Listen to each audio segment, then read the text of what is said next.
improvement when adhering to this diet. In the Mediterranean diet, it's a primarily plant-based foods. Focuses things on fruits, nuts, vegetables, whole grains. You replace butter with healthier olive oil and replace other healthy fats with olive oil. Using herbs and spices instead of using salt to season your food.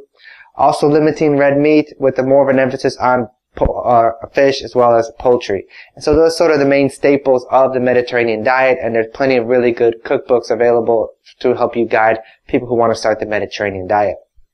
Now the next two diet types that I recommend have not been studied as much, particularly in the scenario of patients that have atrial fibrillation, but they have been shown to have improvements in inflammatory markers, and atrial fibrillation has a lot of inflammation involved in it. And so not particularly studying atrial fibrillation, but I think these are healthy diets that can also benefit people who have atrial fibrillation.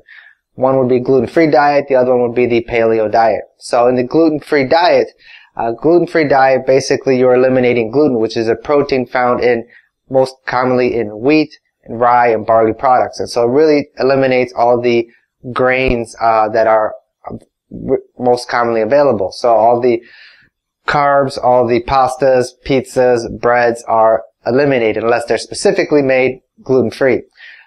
Fortunately, in today's world, it's becoming more of a commonplace to have gluten-free diets.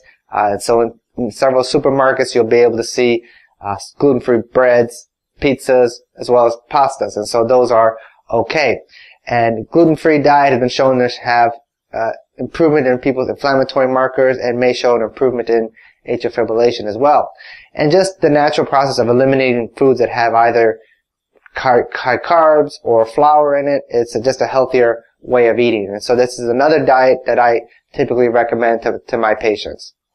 The last diet that I recommend to patients, which is probably the strictest of all of them, but also may have the biggest health benefit, is the paleo diet. The reason why I like the paleo diet is because it basically eliminates all processed food. In the paleo diet, it's sometimes called the hunter-gatherer diet or the caveman diet, and the basic philosophy of it is that if a caveman couldn't eat it, then you shouldn't eat it either. And so really